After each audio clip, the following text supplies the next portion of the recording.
We are live. Welcome back, ladies and gentlemen. I am one of your co-hosts, Blake Ruffino. I'm joined alongside my counterpart and co-host, Joe DeLeone. Good evening, good sir.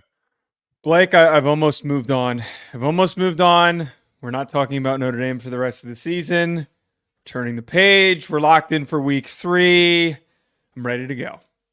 So here's what I'm going to say. There's apparently a tropical storm, hurricane, category 1, maybe 2. I don't know what it is. Yep. That is barreling down on Louisiana. And I got to tell you something that you're not going to like, but I'm going to love. If there is one thing, like if the storm takes me out, okay, I am so happy the last college football game that I will remember. All right. Notre Dame losing to Northern Illinois. Okay. All right. So that, you stink for bringing that up. And I hope you live. I hope you live. I hope that I live too. I really, really do hope that I live too. But nevertheless, so I went on a couple of Irish shows this week, okay, or today, I should say. I'm trying to be the come to Jesus person. Let me tell you why. What shows did you go on? Always Irish. I went on I saw Ryan and them show. Here's what I'm going to say. The season's not remotely close to being over. And I will remind people of one thing. I'm going to use my own fan base and my own team for this, and I'm going to let you know why. LSU lost to Troy some years ago and then battled back the next week and beat the SEC East champs in the Florida Gators.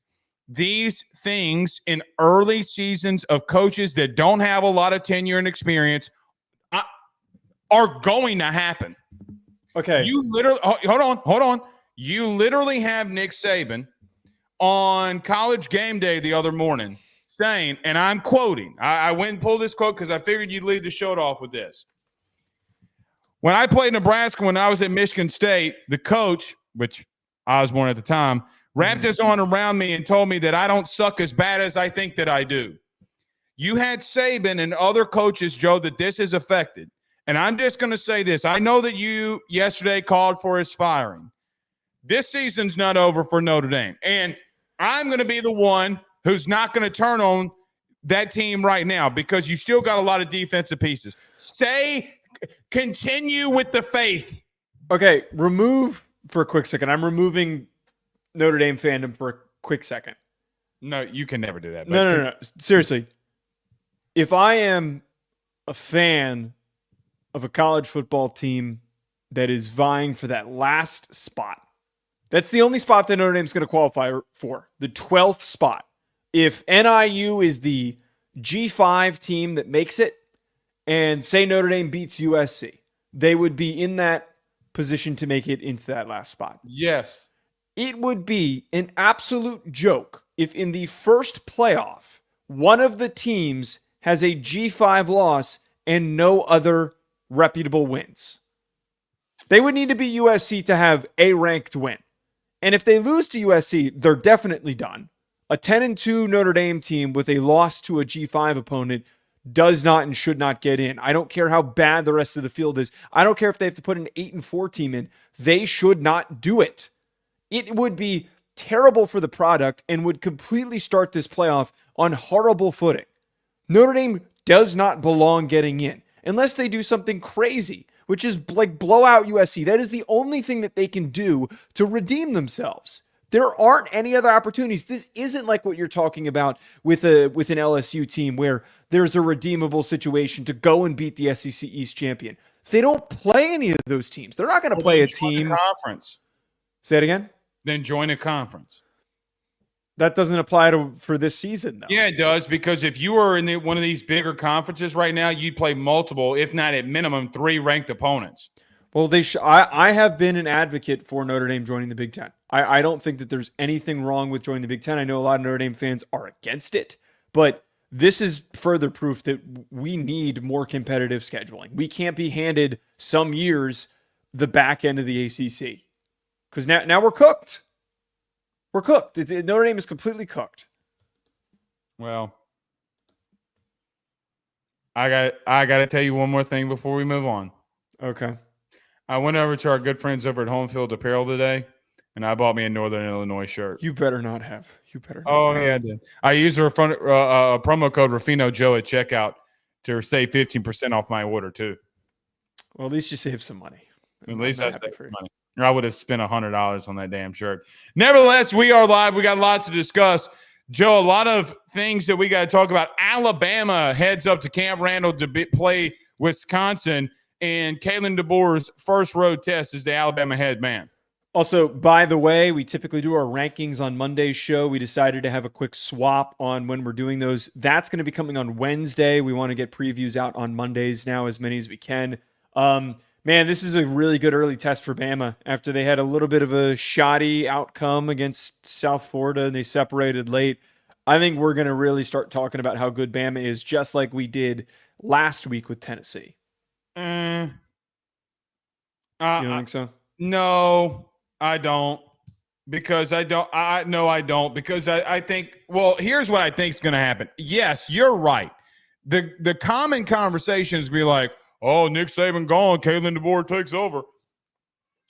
I'm not going there yet, because in the next couple of weeks they got the big dog. You know, the Georgia's coming to town. Yeah. So yeah, I'm going to hold off on that. They got a lot that they need to fix. We'll talk about that run defense, who, by the way, hey, who in the offseason said that their run defense might be in trouble? Not anyone on this show. No. Well, it's crazy how small memories seem to fester. We'll also talk about Boston College and Missouri. Joe, in the preseason, if you would have told me that this would have been a game, I probably would have laughed at you. But here comes the Fighting Bill O'Briens in Tacoma. Yeah, I mean, I'm excited that Boston College is relevant and this turned into being a competitive game. I kind of wish game day was going for this instead of for South Carolina LSU. I think that this is an extremely unique matchup. That's my only reasoning. Well, I would agree with that only if that LSU, and this is biased, this is my opinion, maybe because I feel a little bit more of the tension than most covering that team. I think that I'm going to say this tomorrow when we do our, by the way, y'all need to go check out, because we are doing other breakdowns, not on live shows. So if you're not subscribed, you need to go ahead and be subscribed so you can get those. Let me say this, Joe. I think that Brian Kelly's biggest game in his tenure at LSU comes on Saturday. Here's the problem. LSU is going to be dealing with a hurricane this week, and Brian Kelly has been known in his tenure to get teams to lock in. They got a lot of obstacles, and they have a lot of hurdles that they got to overcome this week. Game day, 11 a.m. kickoff, lots of things that they got to overcome. So I'll just say this. Now, they practice all summer at 11 a.m. Trust me, I was out there for 21 of them. I don't think that that's going to be necessarily a problem, but there's a lot of hurdles to overcome. The reason why I think ESPN took that, Joe, either team wins, ESPN has a massive storyline to run with. Oh, well, USC's really good, and LSU, that was just maybe a pre-playoff game that we had witnessed. And if South Carolina wins, they're going to hop all over Beamer because he got this thing fixed. So I think that it's a smart decision. By the way, I was told by a little birdie that our good friend Josh Pate will also be making his way there. I'm not going to say who's powering him to be there because they don't pay us yet, so we can't do that. Also, we'll wrap the show up here tonight. Joe, you smell that? Golly, what's that? Oh, it smells like an upset might be brewing. Oregon State, Oregon. Stop. Come on. No, don't do that tonight. Don't do this tonight. No, come on. Oregon State is not beating Oregon. You almost said the same thing about Idaho, and you almost said the same thing about Boise State. And I'm going to tell you something. The way Oregon State plays football, Joe, last week was a blueprint to beat them, and I'm going to be real with you. They have a better O-line than Boise State, and let's just call it what it is. Oregon got their stuff pushed in. What I said in the recap that we did yesterday, I don't think that, yes, there are issues that Oregon has, and it's going to hurt them later on in the season in bigger matchups. But it seems like you can tell when a team's bad, like Florida State, like they were overhyped, and you can tell when a team is going through some things and has a new quarterback and is trying to get their flow. I think that that's the case for Oregon. This is the type of game where Dan Lanning gets his team up for. Going up against a rival, probably yelling at his team during this week of practice saying, you guys got to lock in because we're making too many mistakes. We need to have a good week. They're going to win this, and I wouldn't be surprised if they don't try to do it with some style points. Jim Griffin, Anthony Hankerson. That's the two names that you need to get familiar with very quickly if you are just a college football fan and you have not watched Oregon State. All right, Joe, we got lots that we need to get into here. Just a quick note. If I'm not here on Wednesday, I might substitute out for another offensive lineman in Sean Anderson. So I have to sub Sean in if the Oregon game if the hurricane comes. Continue to go on, man. I mean, I'm not gonna. I don't know if he's earned that. We'll see. We'll see. We'll think about it. Choose who takes my spot. Okay. All right. We'll see. All right. So just in case Wednesday, if you don't mind, be on the lookout for when we're going. That's what she said. All right, let's get moving. Everybody do us a favor by hitting the like and share. Share to all those groups if you're on Facebook, all those social media pages. You're watching us, listening to us on YouTube. Like, subscribe, notification bell, and wherever you listen to podcasts, rate, review, and subscribe. Joe, have you been seeing the gains your boy's been making, by the way? I only see your head, so I don't I can't tell. You don't see these massive traps? You know what I've been doing? What? This right here. Oh, you've been going on over to Chris Gaines. Fitness.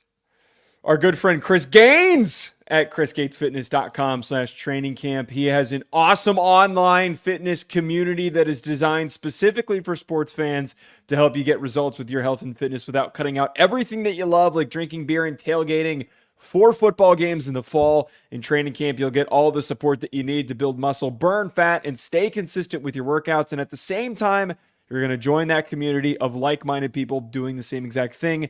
Go to chrisgatesfitness.com/training camp. Use code RuffinoJoe to get a discount on your first month. And as we've mentioned before, there is a 2, 3, and 4-day option available for you at home and in the gym. And there's also going to be a weekly pick'em that is happening for every single week of college football. Make sure you go check that out, chrisgatesfitness.com/training camp. Let's talk about also our good friends over at BetOnline. We come right back. We break down Bama, Wisconsin next. Stay with us. BetOnline is the fastest and easiest way for you to wager on all of your favorite sports, contests, events with the first-to-market odds and lines. Find reviews for all the news for each league, including Major League Baseball, NFL, NBA, NHL, combat sports, college sports, esports, and even golf. BetOnline continues to be the top online resource for all of your sports information for live in-game betting, props, and futures. Head on over to BetOnline today and use your mobile device to join and make your first sports bet. Use our promo code BELIEVE50, that's BELIEVE50, BLEAV 50, to receive your 50% off welcome bonus on your first deposit. That's betonline.ag, betonline.ag. All right. Let's get rolling. Any super chats or anything that we missed inside the chat? No. Okay. No. Just, Elk sometimes will send one in there just in case. All right, let's get to it. Joe, new regime, Kalen DeBoer takes over. Now it's 2-0 at Alabama, and last Saturday, the Alabama Crimson Tide named their field, Nick Saban Field at Bryant-Denny Stadium. It was a really nice thing that they did for arguably the best college football coach of all time, Nick Saban. But what's ironic in this is that they played South Florida, who everybody knows last season, Alabama and South Florida got into it, and they were in a big battle last season. Now, Jalen Milroe didn't play last year. He was back. He played in this game. But, Joe, for 3.5 quarters, 3 quarters, really, this game was a lot of people were keeping their eyes on because this game got relatively close. Here's what I'll say to start with this Bama-South Florida game last week and going into this game versus Wisconsin. Joe, if you watch the last 20 minutes of that football game, they look like one of the best teams in the country. And I think that that's getting missed in a lot of this because for 3 hours, everybody saw, Alabama's in a dogfight. And then all of a sudden, here comes Ryan Williams, Jalen Milroe, Jam Miller, and they absolutely erupted. I don't know yet what to make of this Bama team. I think that this Wisconsin matchup might be a good test for them, but they go to a very hostile environment in Cam Randall with the first-time head coach Kalen DeBoer at Alabama. So, and obviously DeBoer's been through it a lot, but it's on the road, new new things going on here. What do you think is going to transpire here, Wisconsin versus Alabama? So first of all, I'm not worried about what happened against South Florida. I know it was really dicey for those 3 quarters. And then, as you mentioned, they separated as quickly as they could and started to see some young players shine when they were given the opportunities. I'm not worried, one, because they're working through some offensive line issues. As we're taping this on Monday, that situation could completely change. They could get a little bit more healthy. I don't know what the deal is with Pritchard and Proctor. Hopefully they at least have one of them. Because DeBoer said that Proctor, he would damn near bet that he was going to play in his coach's show this week. That's good to know, because their offensive line really, really struggled, especially at right tackle. They had some serious issues with the amount of pressures that Milroe faced. But I'm also not worried, because Byram Brown is one of the best G5 quarterbacks, and I'm willing to bet that once the portal opens, he is going to end up at a bigger program. The way that he played against Alabama is just the beginning. I think this game's going to play out exactly the same way that Tennessee versus NC State did. I think that there's a lot of comparisons that could be made between those two teams. Transfer quarterback coming in that's much older, that's experienced, that can make some plays, but kind of is over the hump, but hasn't really separated and taken that next step just yet. Quality defensive players. I think this will be close for the first quarter, and then I think Alabama's going to start layering it on, and they're going to want to win with some serious gusto and some serious big points and maybe potentially try to blow them out, just like Tennessee did against NC State. I don't think they're going to take the foot off the pedal at all in this game. I do think, though, that Wisconsin has a better overall coaching staff than what we saw at NC State. So I don't think it's going to be an outright blowout. I think Fickle can get some things moving defensively. But, Joe, here's one thing that I'm a little bit concerned. Like, if I'm an Alabama fan, I want to talk about Bama first here. If I'm Alabama, there's one thing that concerns me. 13 penalties, 120 yards. And when you start doing that in crucial moments and crucial times, that's how teams like South Florida stay around, right? That's how, I mean, I'm going to call it what it is. It's why Notre Dame lost to some extent. They had crucial penalties. I know, I'm sorry, but they had crucial penalties at crucial moments, right? Crucial mistakes at crucial moments. Now, they're able to overcome a South Florida team, and I get that. And I think that Wisconsin can stay around. There's in no world where I'm going to put trust in at this current moment in Tyler Van Dyke. And I think that Bama showed that when adversity struck under Kalen DeBoer, that they can overcome it. Dude, I will remain with this. Again, if you go watch that last 20 minutes of that game, they look like one of the better teams in the country right now. It's what I don't want to say great teams do, but it's what really, really good teams do. Look, you're close. You're in a little bit of a dogfight with a team that has not the talent as you, and then all of a sudden you explode in the fourth quarter because you got to be serious and you got to get things moving. Joe, I'm very surprised to some extent, even though they've had some of these offensive line woes, that they've been able to run the football as effectively as they have. I look at Jan Miller last week, 15 carries, 140 yards, and a touchdown. I know that Jalen Milroe didn't get the run yards that he wanted. He still had 2 rushing touchdowns, was throwing the ball somewhat effectively. I think he's still got to get better there, Joe. But I just think that I can't so today when I was breaking down and writing down all my notes for final notes going into tonight's show, I don't know anywhere where Wisconsin is better than Bama. I don't think they have a better overall coaching staff. I don't think that they have a better all quarterback, running back, O-line, D-line, linebackers. But that means nothing in the game going in Camp Randall. And I think what's interesting to me in this is that is a hostile environment. And the reason I won't compare it to Tennessee and NC State, Tennessee fans packed that place out. Like that was pretty much a neutral site home game. Right? It was pointed out to us that it was closer for Tennessee than it was for NC State. Right. So they had that advantage. No doubt. Brother, Cam Randall is a madhouse. Yeah. Still don't think I don't think that they have enough firepower in year 2 under Fickle to beat them. However, I want to let this be well known. So we thought, Joe, the last couple of years that it was the Saban issue at times where players were having all these penalties. And I know that the Justin Jefferson hit where the targeting or alleged targeting. I mean, Joe, what is he supposed to do there? I have no real clue. He's trying to make a play on a ball carrier in a crucial part of a game. But again, when you start giving teams more chances, like I look at South Florida from this past weekend.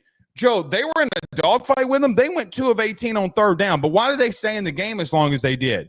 Because they continue to allow them to stay on the field when it comes to dumb penalties. And that's what I think the only thing that I would be concerned about.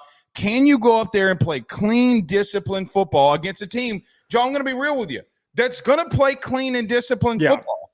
Yeah. They can't allow the mistakes that they had against South Florida to show up. Just an overall lack of execution outside of the penalties that happened in those first 3 quarters. But the biggest reason why I don't think this game is going to be very close after the maybe first half, let's say, if it is within a score, Wisconsin just is not built to go shot for shot with a team like this. They're just not. Their defense is strong. They've got a really good defensive line, but they're not like a Michigan level defense that could have maybe last weekend against Texas, like really locked down that Texas offense. And we saw how quickly Texas was able to separate and how unable Michigan rather, was able to pick up chunk plays to get themselves back within a striking distance. When you're built like this to just run the ball and be physical up front, and your quarterback doesn't take chances downfield, he will occasionally, Tyler Van Dyke might sometimes.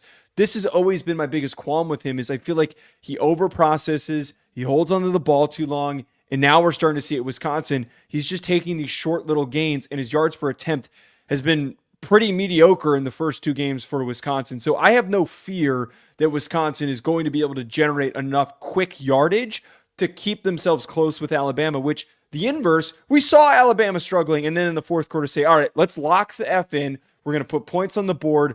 We're going to embarrass this team and win by a ton of points in the fourth quarter. There's only so many teams in the country that can do that. And then the last thought with that, Blake, I went back and watched the Western Michigan game live, and then I went back and watched in preparation for this pieces of the South Dakota game. South Dakota is a quality FCS opponent, but they gave up a lot of splash rushing plays, big chunk rushing plays to South Dakota.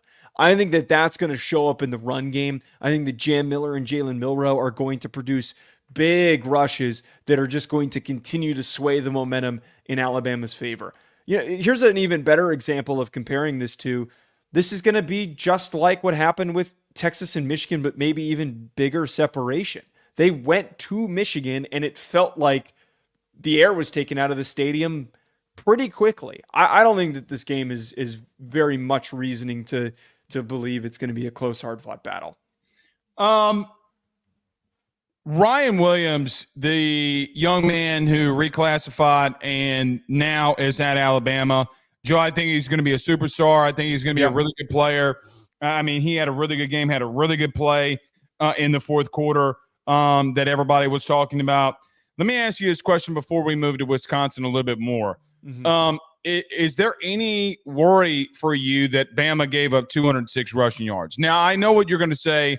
You had a quarterback that can run. He could get outside the tackles and make some things happen. But I also look at USF and their running back, Wright, who had 11 carries and 64 yards. It's not as if that USF couldn't line up and run it at him either. So does that worry you at all, any? No, not because necessarily for this game. Oh, sorry. Not necessarily for this game, but does it worry you that they gave up that many yards rushing? Well, that's why I open with that. It's an early game in the season with a new head coach going up against a quarterback that is extremely talented. For the non-ball knowers out there, get to know Byron Brown. He is going to be a very highly sought after kid by teams trying to get him to go in the portal. And if he sticks around, total props to him. His ability to impact the game as a rusher is why they gave up so many rushing yards. And it stresses the defense when you're so worried about a quarterback who's having success scrambling and quarterback design runs. It's going to allow for your running back to open things up. That is 1,000% not Wisconsin. And sure, there will be opportunities, though, I think later on in the schedule for Alabama, where we're going to have to be paying attention to that, and they might get stressed again by a mobile quarterback. That Tennessee game gets really interesting. That's a great example. Yeah. Here's what I'm going to say. I am not hitting any type of panic button, remotely close to hitting the panic button, but it's just of note. Okay, like I'm taking a mental note of it that it happened, and let's see what happens moving forward. Looking at Wisconsin, Joe, I don't think that there's any defeat in being beat by Bama, right? Like not for them, but man, you got to come out guns blazing, throwing everything you got at them. Like that's just not Luke Fickell or Tyler Van Dyke. Though. Well, they don't have that gear. Here's what I'm going to say. The last time that Luke Fickell went up against Bama, they struggled offensively. Now, I understand that he was at Cincinnati. He had some different players. You know, Sauce Gardner was on that team. Mike Denbrock was the offensive coordinator. But I remind people, Joe, that was a dogfight through 3.5. A dogfight because Alabama's got to score late. Bryce Young can't get things moving, okay? They score late. I think Fickell has done things in the past against big opponents that people are like, you know what, man, they lost, but they didn't look bad in doing it. Can Wisconsin do that here? I don't know, man. I know that game was.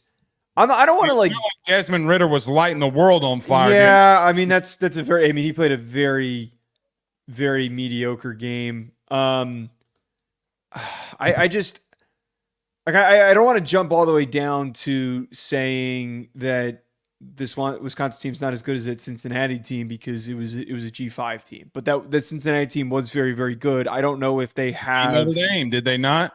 I mean that's not important to what we're talking about here. They had a number of how many G5 teams. Stop it. Not important.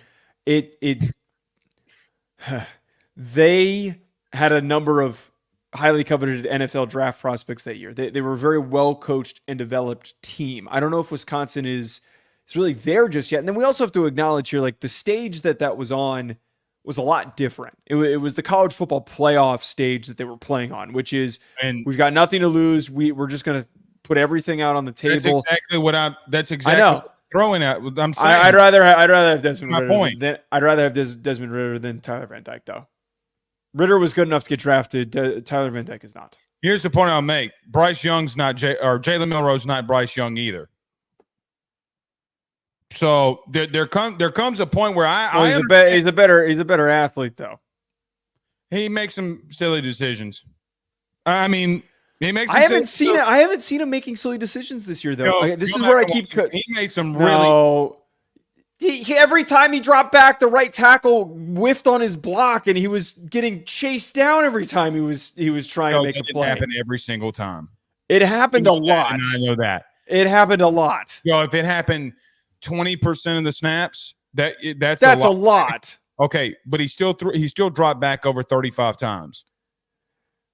Look, I think that Jalen Milroe deserves a lot of credit for how much he's improved. I will be the first person to give him and commend him for that. All right. Just saying. Anything else on this game before we move forward here? No, Bama's going to roll. All right. We got a couple of super chats here. Matthew Conkle, they said we're breaking up in the chat. Or have you noticed anything? No, I think you sound fine. Yeah. I don't know what's going on. Matthew with a $5 super chat says, Blake, in saying that this is BK's most important game at LSU, what does a loss do for the program? Not saying I agree, but pitchforks may come out. Oh, pitchforks will come out. Wait, sorry, I missed that because I was trying to read the chat. Yeah, I mean, if you guys do lose to South Carolina, that things are really starting to fall apart. And I'm not saying that because South Carolina is that bad of a team, but you'd be 1-2 at the start of the year in your first game in the SEC. Some questions are going to start to be had about Brian Kelly. The only thing about a loss like this, what would save Brian Kelly and give him any sort of grace would be that there's supposed to be thunderstorms in South Carolina on Saturday, and in the middle of your prep week, you're going through a hurricane. So if they do lose, I mean, how much do you throw that in there? Just because this state understands and has been hit by 3 or 4 Category 5 hurricanes in the last 5 years, that means nothing. Brian Kelly hadn't gone through this. John, let's be real. I mean, I know what to do. I've gone through multiple of them. I've gone through Katrina. I went through Ida. My whole studio got shut down because of it. But he hasn't. So where I agree, on paper it is this biggest game, but if there is some leniency on him, it will be because of that. Elks says Fickle for sure will have some good things schemed and cooked up. Ohio State connection there. That's why he's doing that. Yeah, I just Fickle to me doesn't scream. He's a great coach. He absolutely is a great coach. But he doesn't like scream to me, oh, he's going to have something like big ready for Alabama. He's not like an awful. He does. But we don't think of him as some sort of schematic mastermind. We think of him as a team builder, as a developer and a recruiter. Joe, you can't. That's what I'm trying to disagree with you on. You can't look at that Alabama game in the playoff and say that they didn't scheme some stuff up. By the way, well, who was the offensive coordinator? Mike Denbrock. But who was his DC? Who was his DC? Marcus Freeman, was it not? Oh, shit, yeah. It all just comes back. It all comes back to Notre Dame stinking. It all just comes back to that. All right, let's move on to the next game. Beamer Ball says, hello, Joe and Ruffino, I'm here. Do you want any comment before we talk about South Carolina? No, they're not fans of the show. We don't have a single South Carolina fan that is a fan of the show. So, no, I'm not going to give them a time of the day. I'm not. I'm done with South Carolina fans. I mean, do you like interacting with them? They have been nothing but dicks. Yeah, they've been pretty bad to you. And, when you made a harmless joke. But here's the thing. Like, I've seen them go after Chris Phillips for reasons I have no idea. We love Chris. Yeah, I know. And I have no idea what's going on with that situation, to be honest with you. But what I know is that I do think that this is going to be a dogfight. It's going to be. Look, it's going to be a good game. They can't allow South Carolina's defense to play the same way that USC's defense did. They can't. They can't allow them to make the plays. You got to go out there and let Nussmeier throw it. To the LSU fans in the chat, I'm not going to give BK any excuses. I'm just saying that is what people will say will be the excuses. Joe, let's get to Boston College in Missouri. You ready for this? Let's do it. Joe, if you would have told me in the beginning of the season that Boston College and Missouri would be a primetime matchup in Week 3, I probably would have laughed at you, but nevertheless, we're here. Boston College upsets Florida State in Week 1. Missouri has not allowed a point defensively after Blake Baker has left. They blank Murray State. They blank Buffalo. Joe, they got 2 really good running backs. We know about their wide receiver core. Yeah, Brady Cook hadn't really thrown the ball all over the place, but he's got 3 rushing touchdowns. He's tied, I think, for second in rushing touchdowns in the SEC right now. Joe, they're playing really good on offense, and they're playing really good on defense. And Boston College, who is now ranked a top 25 member in the AP poll, is going to Como. How do you view this game? Not a hot take to sit here and say that I think Missouri wins this football game. And it really all comes down to how good this offense is starting to look and how much momentum that they have. And it's not surprising because Theo Weiss and Luther Burden and Brady Cook all played together last year. There's already an established growing chemistry that does not need to be developed like some of these other teams. I think that separation alone is what's going to help them create a comfortable lead to win this game. But if Boston College does stress Missouri, it's all going to come down to Castellanos, who has been a headache for every single team that he has gone up against. And I think that Bill O'Brien has really figured out how to use him to the perfect degree. He knows how to get big plays out of him. And I really think he is starting to really unlock himself as a college passer. I think he's been able to create some serious nice throws from the pocket and on the run. So if Missouri is not playing good contain, that could lead to headaches, and this game could be a lot closer than I think many people would expect. You're going to bring up in a minute, and it's something I would have talked about too, so it doesn't really matter. Castellanos is a very interesting prospect at quarterback for Boston College. See, here's what I don't want to do in the first-year head coach and Bill O'Brien at Boston College. I know they beat, the dog snot out of whoever they played, the FCS opponent last week, and then they upset Florida State.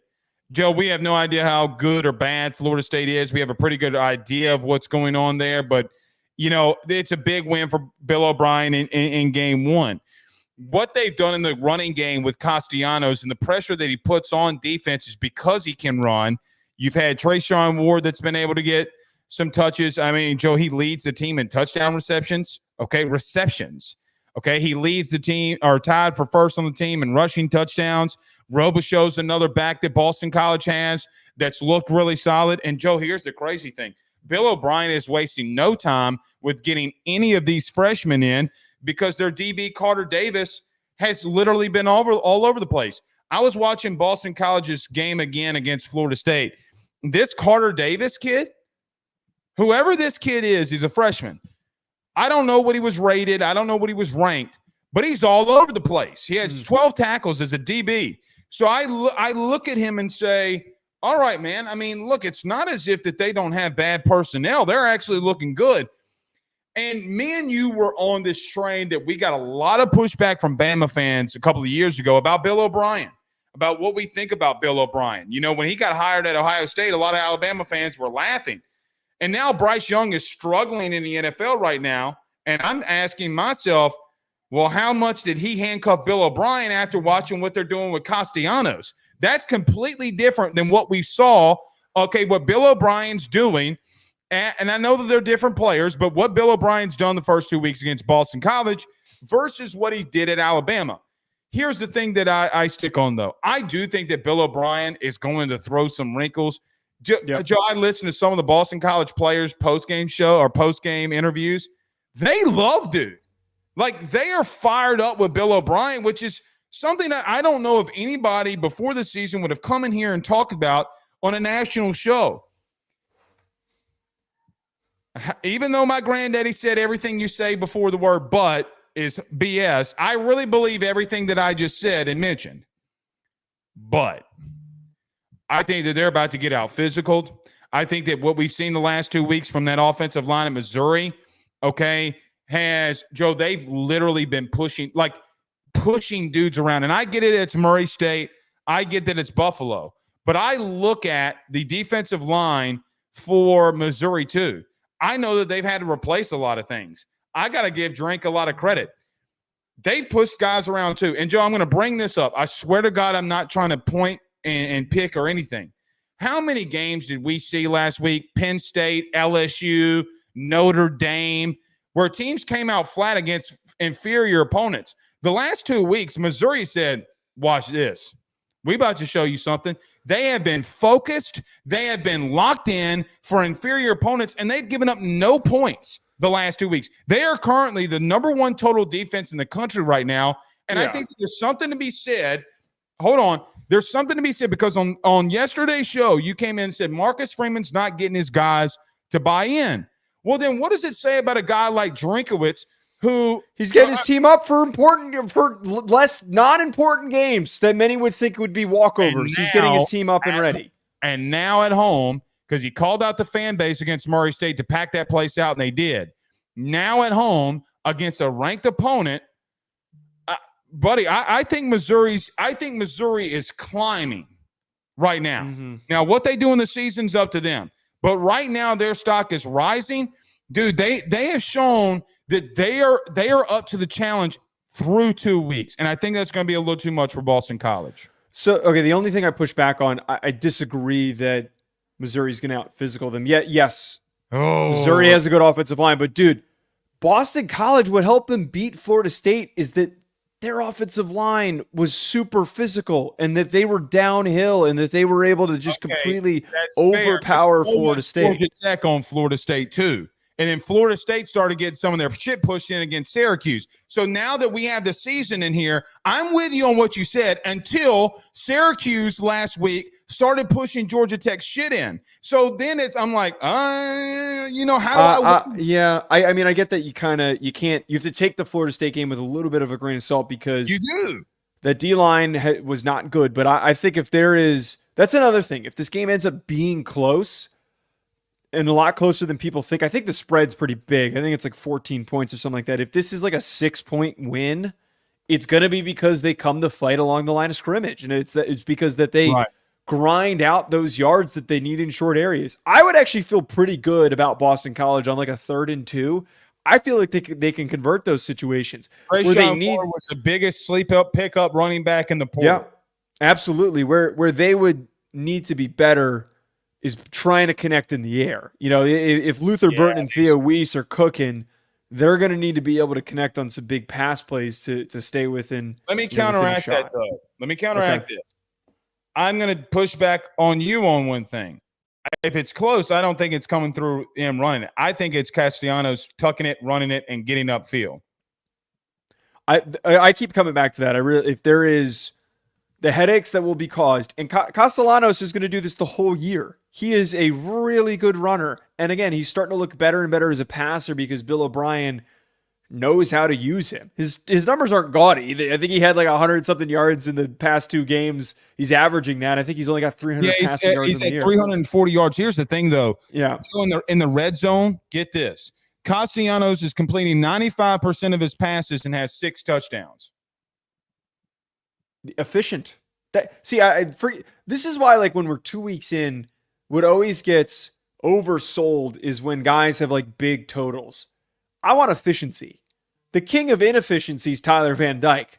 One of the early kings of efficiency. Missouri fans in the beginning of last year thought the king of inefficiency was Brady Cook. Here's what I'm here. I mean, he was pretty efficient. That was where I was wrong about him. Drink came out and said that they were booing him and wanted him benched. Yeah, that was that. Yeah. Okay. Here's the thing, though. I think that Missouri this week is going to be more on a national stage to some extent because it's a ranked game. I think Drink's going to take this one personally. I agree with you. I think it's going to be around a 10 to 14 point game. I like what Bill O'Brien's doing, man.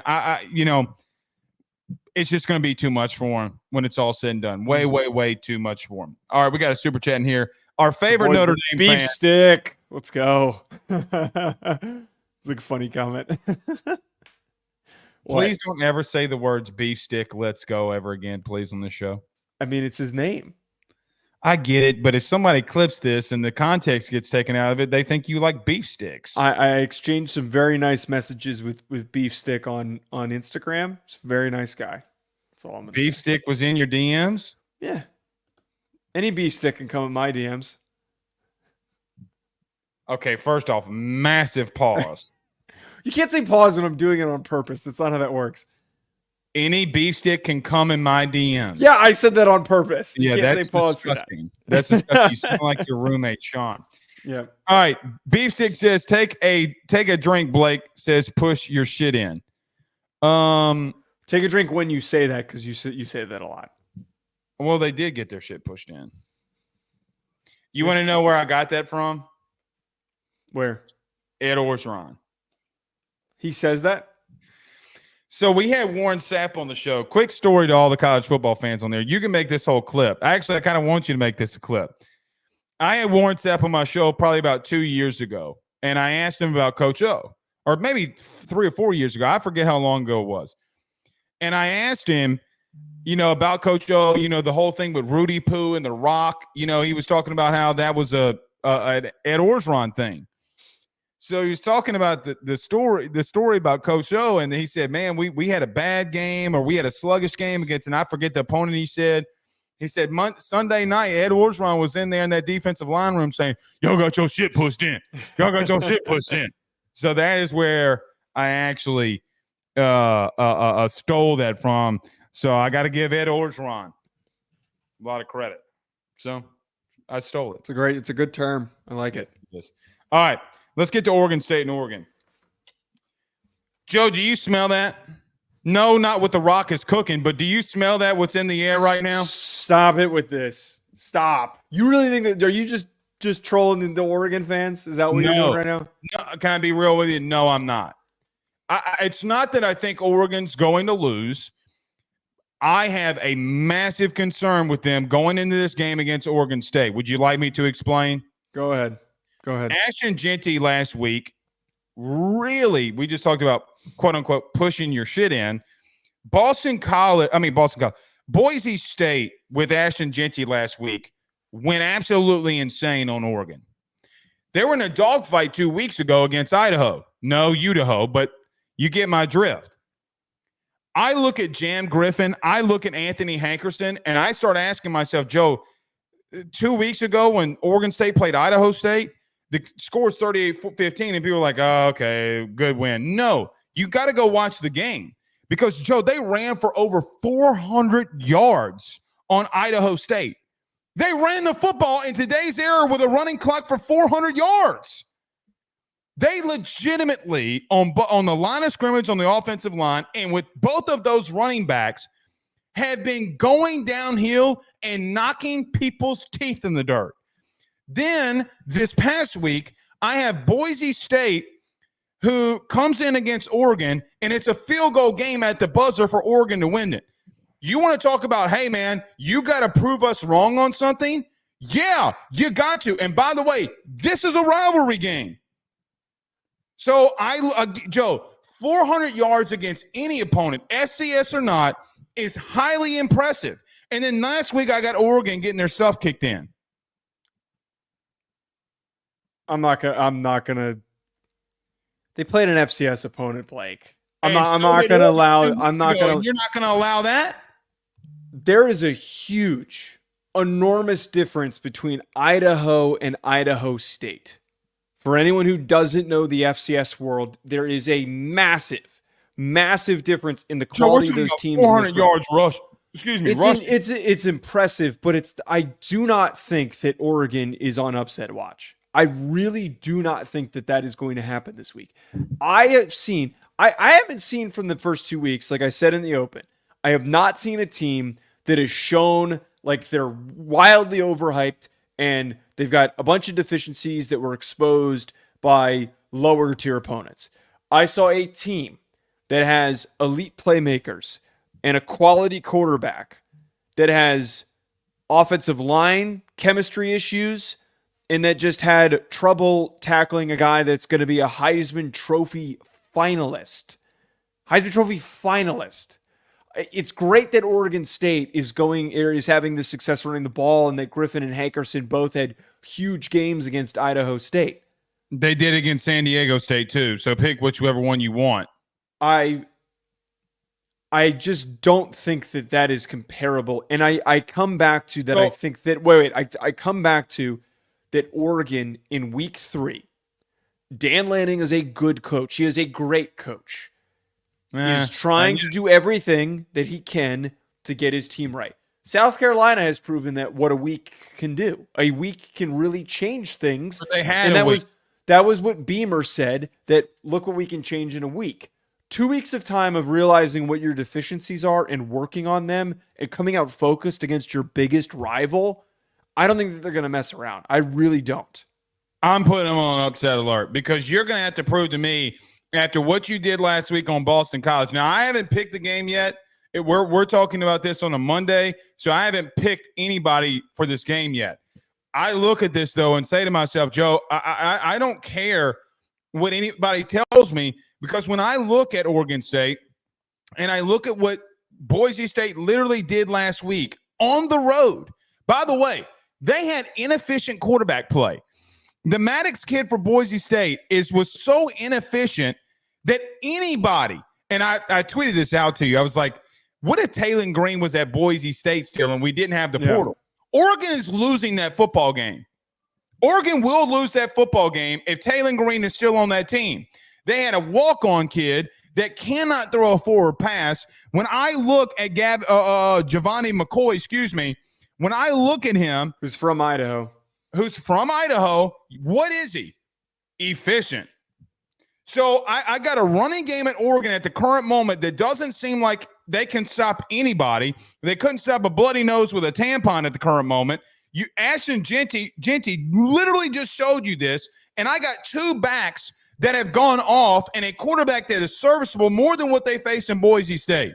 Ashton Genty is such an exception for what they're going to see this year. And I think that where Joe, their performance against Ashton Genty is more relevant for when we're talking about Ohio State. Okay, well, hold on. 2 elite running backs. Let me finish. When they have 2 elite running backs, that is incredibly important.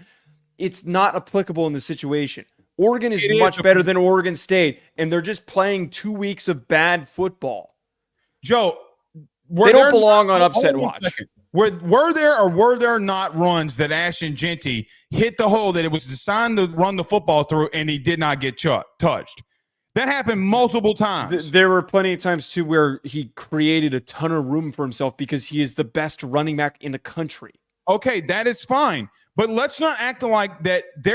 I think it was the fourth quarter tying score. When he goes in and scores, he's untouched. He's untouched. And I want to bring this up. What happened 2 years ago with Oregon State and Oregon? How did Oregon get beat? It was running the football. They had Damian Martinez at the time. Okay, well, that's fair. But I look at that running back room and I look at that offensive line and say, Joe, I think it's fine. Hold on. As a former O-lineman, when you run for 400 yards against air, okay, I don't care who your opponent is. You better be prepared for them to line up and a slugfest is about to happen. There is one thing that I think you're right on. I think you're right on in the sense of they've just played really bad football the last 2 weeks. But, Joe, I mean, we're talking about a field goal game against Boise that you're walking off in and celebrating against. I mean, are we 1,000%? And you talked about Jeanty and guys like Hankerson and Griffin not being on the caliber of him. That's fine. But you know what else Oregon State has that Boise State didn't? More efficient quarterback play. Joe, the truth is they're getting more efficient quarterback play right now, Oregon State is, than what they did under DJU. That is a fact. But they also have not played anybody. I really like Giovanni McCoy, and I really liked him at Idaho. He's a great player, but they also still have not played anybody. So we don't have enough context to know how good Oregon State is. Oregon was tested by what I have said. I have said this a million times over during the offseason. Boise State is the best G5 team. They're the best G5 team, and they played them really freaking close. They did. Way closer than they should have. It should have been a multi-score victory for Oregon. But that's still a really good team. I think that Boise State's a better team than Oregon State. Far better team. Stop with the far better team shit. They're basically in the same conference. Well, they can't throw the football. Doesn't matter. They play really good defense, and they have the best running back in the country. Okay. Both are better than Oregon State. 17 to 40. 17 to 40. Oregon couldn't get off the field on third down. These aren't things that you fix over 1 week. I think that when you're locked in and you're focused and you're trying to beat your rival, I think that some of these things. Okay, I'm not saying that this is going to be like a 30-point blowout, but they don't deserve to be on upset watch. They don't. So then what would be your final score? I say they win by 20. No, they're going to run the football too 30 much. to 10. You sleeping on this game, man. I'm telling you, you better watch yourself.